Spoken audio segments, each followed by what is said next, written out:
하나님 말씀 보시겠습니다.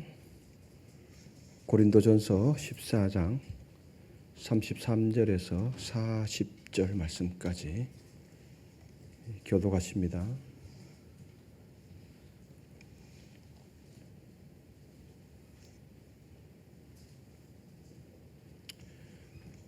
하나님은 무질서의 하나님이 아니시오 오직 화평의 하나님이시니라. 모든 성도가 교회에서 함과 같이 여자는 교회에서 잠잠하라. 그들에게는 말하는 것을 허락함이 없나니 율법에 이른 것 같이 오직 복종할 것이요. 만일 무엇을 배우려거든 집에서 자기 남편에게 물을지니 여자가 교회에서 말하는 것은 부끄러운 것이라. 하나님의 말씀이 너희로부터 난 것이냐 또는 너희에게만 임한 것이냐. 만일 누구든지 자기를 선지자나 혹은 신령한 자로 생각하거든 내가 너희에게 편지하는 이 글이 주의 명령인 줄 알라. 만일 누구든지 알지 못하면 그는 알지 못한 자니라. 그런즉 내 형제들아 예언하기를 사모하며 방언 말하기를 금하지 말라. 모든 것을 품위 있게 하고 질서 있게 하라. 아멘. 주일 저녁 찬양 예배 나오신 판교성전과 가정에서 또 삶의 자리에서 영상으로 참석하고 계신 성도님들을 환영하고 축복합니다. 예배를 사모하는 여러분에게 한 주간 하나님의 은혜가 충만하기를 소망합니다. 우리 앞뒤 좌우 보배 인사 나누십시다. 보배이십니다. 보배이십니다.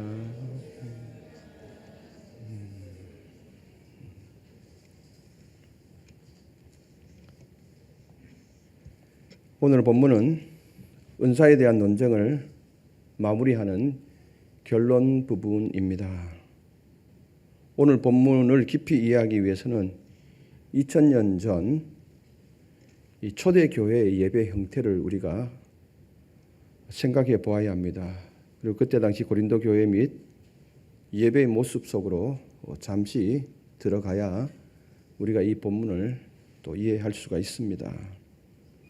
1세기의 초대교회들은 오늘과 같이 시스템이 잘 갖춰진 예배당에서 정해진 이 주보의 순서대로 드리는 고정적인 예배가 아니었습니다. 어떤 정형된 틀이 없었습니다. 그들은 보통 헌신적인 부유한 성도의 집 거실에서 30명에서 50명 정도가 옹기종기 모여 앉은 친밀한 가정교회 형태를 띄었습니다. 좀 부유하다고 생각하는 이 성도의 가정이 집은 조금 거실이 좀 넓었던 거죠.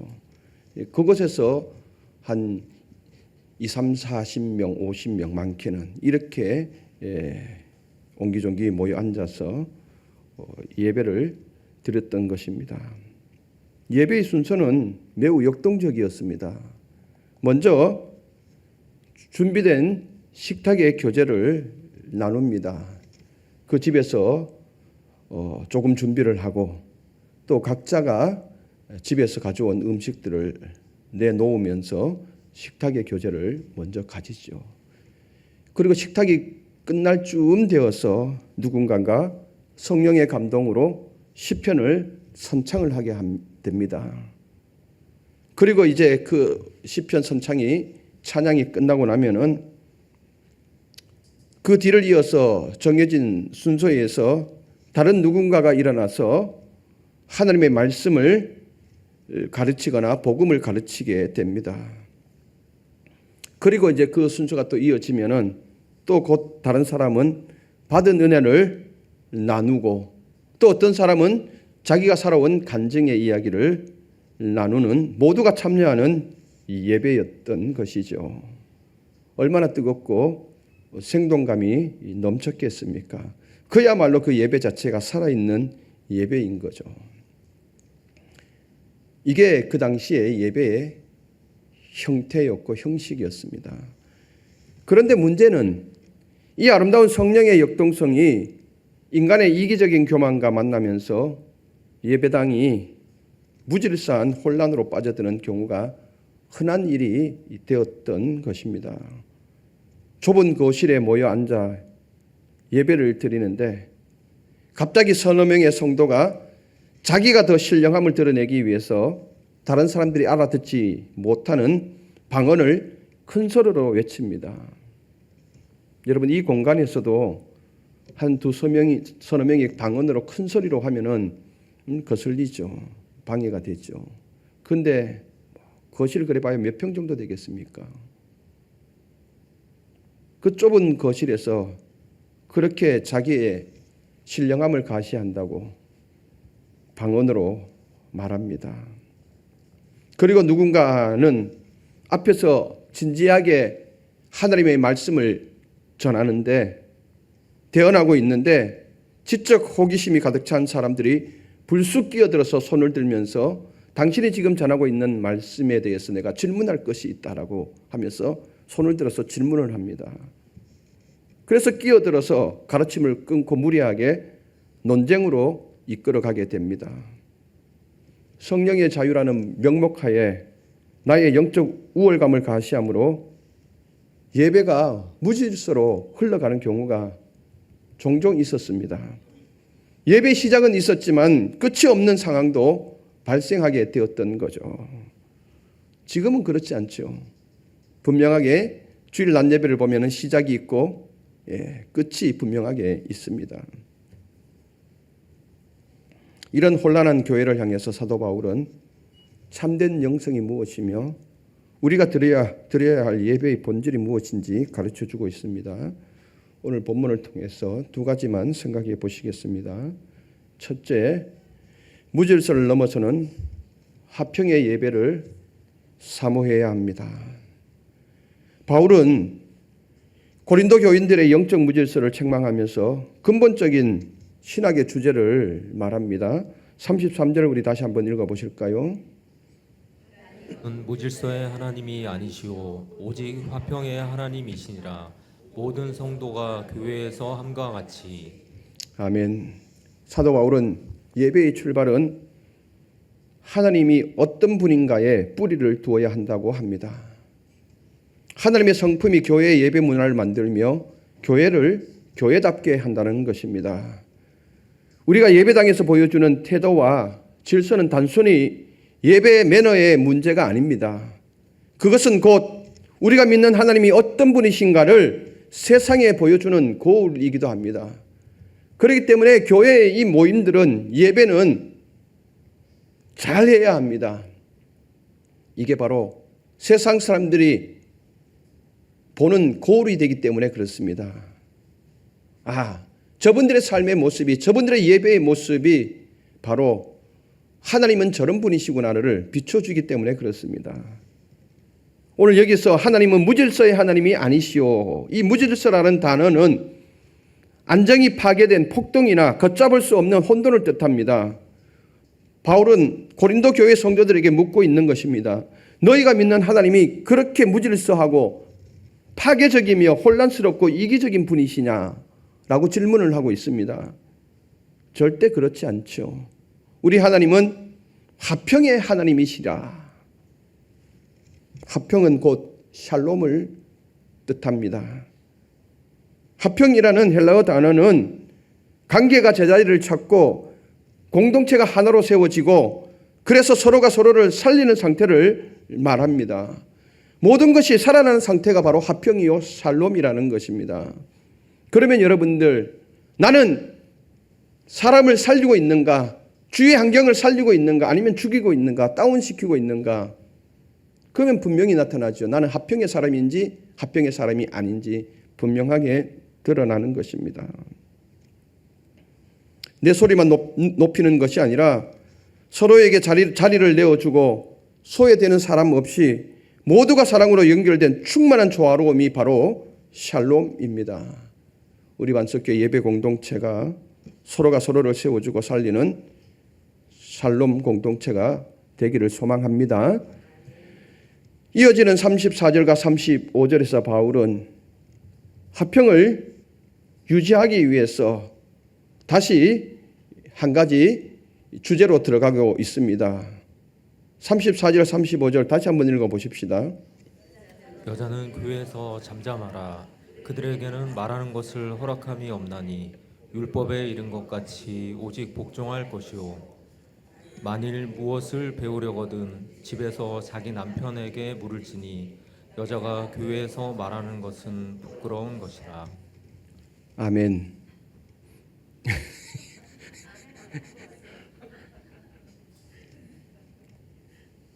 제가 아멘 하면 여러분 거북스럽습니까?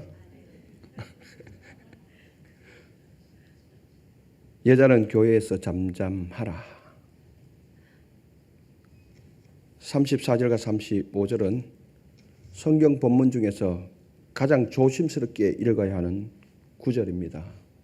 앞뒤 맥락을 다 떼어버리고 이 부분만 인용하여서 교회에서 여성들은 절대 어떤 말도 해서는 안 된다고 강조하면 정말 무식한 것입니다. 예전에 가부장적 유교 문화가 짙었을 때 예전 한국 교회에서 이 말씀을 끌어다가 여성들을 자제시키는 수단으로 사용했습니다. 진짜. 어떤 회의를 할 때 여성분들이 손을 번쩍 들으면은 나이 지긋한 장로님께서 이 말씀을 끌어와서 교회에서 여자는 잠잠하라고 했습니다. 이렇게 하거든요. 정말 무식한 거죠. 이 말씀은 여성을 차별하는 억압의 구절이 아닙니다. 앞서 말씀드린 그 좁은 가정교회 예배 시간에 지금 예언이 지금 말씀이 선포되어집니다. 근데 갑자기 어떤 여성분이 손을 번쩍 들어서 말씀을 선포하는 그 지도자에게 불쑥 질문을 합니다. 무슨 뜻인지 잘 모르니까 다시 한번 설명해 달라고. 예를 들면 이런 식이죠. 아니면은 자기가 알고 있는 지식과 말씀을 선포하는 사람이 말하는 것과 좀 다른 거죠. 그러면은 손을 번쩍 들고 나는 이렇게 생각하고 있는데 지금 당신이 전하는 이 말씀은 좀 잘못된 것이 아닙니까? 논쟁으로 이어가게 되는 거죠. 그러면은 어떻게 됩니까? 그리고 말씀이 선포되어지는데 아무리 생각해도 이상한 거예요. 옆에 있는 남편에게 막 툭툭 치면서 물어보는 거예요. 저 말씀이 지금 맞는 거야? 이런 식으로. 오늘 본문이 그렇게 말씀하고 있죠. 예배의 질서를 무너뜨리게 되는 거죠. 예배가 지금 잘 흘러가고 있는데 역동적으로 생동감 있게 흘러가고 있는데 갑자기 그 질문을 통해서 아니면 옆에 있는 남편을 툭툭 치면서 주변에 옆에 옹기종기 모여 앉아 있으니까 바로 표시가 나잖아요. 소곤소곤 하는 거예요. 분위기가 흐려지는 거죠. 이걸 하지 말라는 것입니다. 여자이기 때문에 교회에서 잠잠하라는 말이 아닙니다. 이러한 무질서한 발언을 멈추라는 것입니다. 나의 영적인 호기심과 열망이 아무리 커도 그것이 교회 질서를 깨뜨리고 예배의 화평을 무너뜨린다면 그것은 성령의 역사가 아닙니다. 하느님이 세우신 창조의 질서와 권위 아래로 들어갈 줄 아는 것이 참된 화평의 예배입니다. 화평의 예배가 오늘날 어떤 것일까요? 오늘은 예배가 정형화되어져 있습니다. 그래서 이 예배 틀에서 벗어나지를 않죠. 그죠? 그러면 오늘 우리는 화평의 예배를 드리기 위해서는 어떻게 해야 될까? 곰곰이 생각해 봤죠.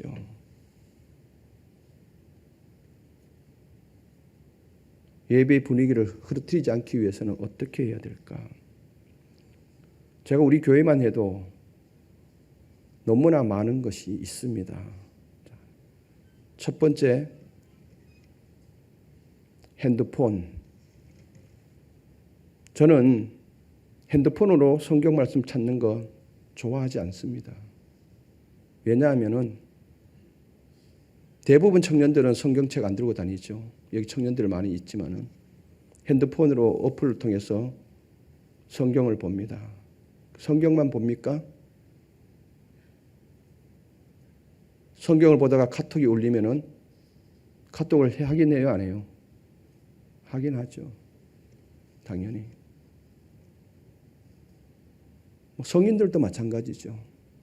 핸드폰을 옆에 두고 있으면은 틱하고 문자가 오면은 신경이 쓰입니까? 안 쓰입니까?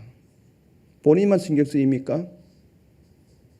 옆에 사람도 신경이 쓰이죠. 그럼 배려하는 차원이 아니죠. 그러면 영화관에서는 여러분들 어떻게 합니까? 휴대폰 어떻게 해요? 한참 영화에 몰입하고 있는데 핸드폰 화면이 밝게 쫙 떠오릅니다. 그럼 여러분 어떻게 합니까? 째려보잖아요. 무식하게 이렇게 나오잖아요. 근데 우리는 지금 예배를 드리고 있는데 만약에 핸드폰에 문자가 울리고 또 핸드폰에 여러분들 제가 어떤 성경 말씀을 하면은 여러분들 핸드폰 어플을 통해서 막 검색을 하거든요. 이게 맞는지 아닌지 맞는 것도 있고 틀린 것도 있죠. 물론은. 그러면 주변의 사람이 방해가 되는 것입니다. 조심해야 되는 거예요. 이게 오늘날 그때만의 문제가 아니라는 거죠. 오늘은 또 다른 형식으로 지금 예배 질서를 무너뜨리고 있는 거죠. 그렇죠? 교회에서는 혹시라도 기침을 안 할 수가 없잖아요. 기침을 안 할 수가 없으니까 기침 날 때 또 주변에 옆 사람에게 방해가 될까 봐 그 기침을 좀 가라앉히기 위해서 저 뒤에 사탕을 준비해 놓았잖아요. 그런데 이 사탕 여러분들 아시다시피 왜 이 사탕만 지금 올려놓는지 아십니까? 이게 맛있어서 그런 것도 있습니다. 그렇지만 이 사탕을 까면 소리가 거의 나지를 않습니다. 기침하는 것도 미안한데 그 와중에 사탕 부시럭부시럭 소리까지 내면은 얼마나 옆 사람이 방해가 됩니까? 그거 방지하기 위해서 소리 나지 않는 이 사탕을 준비한 거예요. 여름에 되면 여러분들 에어컨 바로 밑에 어르신들이 찬바람을 쐬시면 기침이 날까 쇼를 준비하고 있잖아요. 배려하는 차원에서 예배를 잘 드리기 위해서 배려하는 차원에서 예배 질서가 세워질 수 있도록 그렇게 지금 애쓰고 있는 거예요. 저는 이 책받침을 절대 한 손으로 안 합니다. 두 손으로 살짝 들어 올려서 한 15도 정도 더 들어 올려서 넣으면 소리가 거의 안 납니다. 그리고 뺄 때에도 두 손으로 살짝 들어서 소리 거의 안 날 정도로 빼서 끝까지 그냥 손으로 내려놓습니다. 여러분들 어떻습니까? 기도가 진행되고 있는데 기도에 집중하고 있는데 당겼다가 탁 놔버리면은 그 소리에 인해서 기도의 리듬이 탁 깨어집니다. 예전에 이제 제가 사역자들한테 접었다 폈다 한번 해보라 그랬어요. 조심해야 되는 거죠. 조금만 조심하면은 예배 드릴 때 기도를 할 때 흐름을 끊지 않을 수가 있거든요. 이 별거 아닌 것 같지요. 매우 중요합니다. 왜냐하면은 어떤 사람은 오늘 생사를 걸고 어떤 문제 앞에서 내 존전제를 걸고 지금 깊숙이 기도하고 들어가고 있는데 타당탕탕 이렇게 되어지면은 분위기가 깨어진다는 거죠. 그러지 말아야 된다는 거죠. 오늘 사도 바울이 우리 교회에 와서 이야기를 한다면은 아마 이런 부분에 대해서 이야기하지 않았을까요? 우린 다른 건 문제가 없잖아요. 다른 건 문제가 없거든요. 그렇지만은 사소한 것이라도 조금만 배려하면은 훨씬 더 고급스러운 예배가 고급스러운 기도를 정성스러운 기도를 드릴 수 있다라는 겁니다. 그래서 핸드폰으로 성경 오프를 보지 말자. 대한성서공회를 선교하는 차원에서 성경을 사서 성경책을 들고 다니십시오. 성경을 찾는 것이 정상입니다. 그리고 예배 시간에 휴대폰을 가방에다 넣으십시오. 주머니 안쪽에다 넣으십시오. 혹시 정말 급한 전화가 예배 전에 그 전화가 올 것이라고 예상되어지면은 뒤에 앉으셨다가 혹시 전화가 울리면 살짝 빠져서 받으시든지, 그게 내 생활에 큰 지장이 없다면은 예배 끝나고 받아도 됩니다. 이거는 주변의 성도들을 위한 배려입니다. 잘 하시기 바랍니다. 그리고 이거 책받침 하나라도 조심스럽게 두 손으로 살짝 들었다가 소리 안 나게 살짝 끝까지 탁 하고 놓지 말고, 탁 하고 놓으면은 그냥 탁 하고 밑에 부딪히잖아요. 그렇게 하지 않았으면 좋겠습니다. 하나님은 화평의 하나님이십니다. 예배를 포함한 우리 모든 모임 가운데 불편하게 하는 이 모든 것을 우리가 제어할 수 있었으면 좋겠습니다. 이것이 바로 잠잠하라는 뜻입니다. 그 대신 우리는 옆에 계신 분이 예배를 잘 드릴 수 있도록 배려하고 무너진 마음을 세워주는 따뜻한 사랑의 언어로 우리 반석교회 안에 거룩한 샬롬을 가득 채워갈 수 있었으면 좋겠습니다. 둘째, 말씀에 순종하는 참된 영성의 삶을 사십시오. 자신들만이 최고의 영적 엘리트라고 굳게 믿고 있었던 고린도 교회의 교인들을 향해 바울은 36절에서 날카롭게 질문을 합니다. 36절 보십시다. 하나님의 말씀이 너희로부터 난 것이냐 또는 너희에게만 임한 것이냐. 아주 강하게 지금 지적하고 있죠. 고린도 교회 성도들은 스스로 대단한 존재라 착각했습니다. 자신들이 체험한 이 신비한 이 은사 때문에 그 은사가 최고라고 여겼고, 우주적인 교회의 보편적 질서와 사도들의 가르침마저 가볍게 여겼습니다. 이런 자들을 향해서 진리가 너희에게서부터 시작되었느냐? 하나님의 말씀은 어떤 특정 집단의 전유물이 아니라는 것을 분명하게 하고 있습니다. 우리는 진리의 주인이 아니라, 말씀의 주인이 아니라 주인으로부터 값없이 그 은혜를 선물로 받는 겸손한 말씀의 수혜자일 뿐입니다. 그러므로 교회는 말씀을 만들어내는 공동체가 아니라 말씀에 순종하는 공동체가 바로 교회인 것입니다. 바울은 이어서 37절을 통해서 참된 영성이 무엇인지를 제시하고 있죠. 37절도 같이 읽어보실게요. 만일 누구든지 자기를 선지자나 혹은 신령한 자로 생각하거든 내가 너희에게 편지하는 이 글이 주의 명령인 줄 알라. 아멘.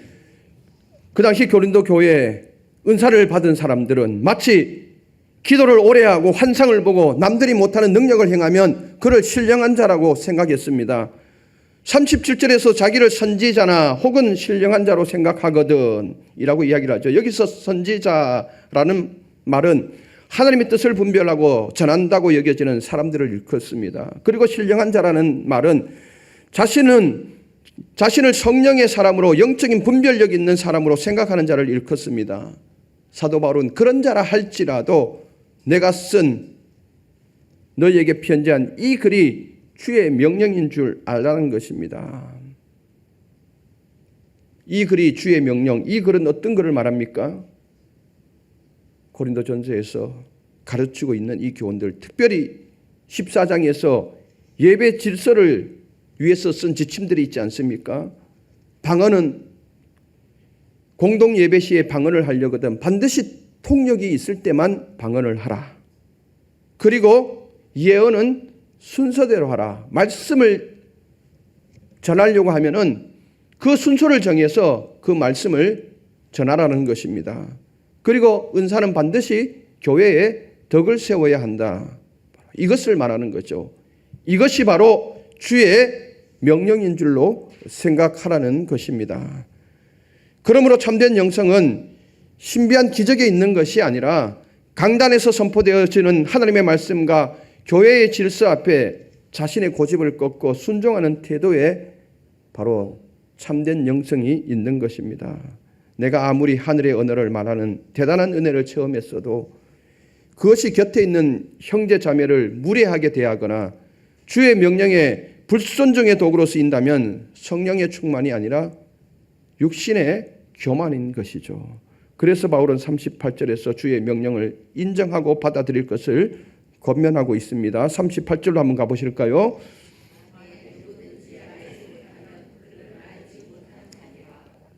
예, 번역이 어렵게 되었죠. 무슨 말인지 이해가 되실까요? 누구든지 알지 못하면 그런 알지 못한 자니라. 여기서 알지 못하다라는 이 헬라어 말은 무시하다, 인정하지 않는다, 받아들이지 않는다. 그러면 이제 해석이 되어지죠. 누구든지, 만일 누구든지 받아들이지 않으면 그도 또한 받아들이지 않을 것이다. 이렇게 이제 번역이 되는 것입니다. 그러면 이제 이해가 되죠. 바울이 권면한 이 명령을 무시하거나 받아들이지 않는다면, 끝까지 영적 우월감을 고집한다면 마지막 심판날에 하나님께서도 그 사람을 철저히 무시하고 나도 너를 인정하지 않고 받아들이지 않을 것이라고 강하게 지금 권면하고 있습니다. 무서운 말이죠. 이 말을 받아들이지 않는다면 마지막 심판날에 하나님께서도 너를 받아들이지 않을 것이다. 그렇다면 이제 어떠한 예배의 삶을 살아가야 합니까? 39절 40절 결론입니다. 같이 읽어보시겠습니다. 그런즉 내 형제들아 예언하기를 사모하며 방언 말하기를 금하지 말라. 모든 것을 품위 있게 하고 질서 있게 하라. 아멘. 바울의 목회적 결론입니다. 14장 전체를 한 문장으로 정리하고 있습니다.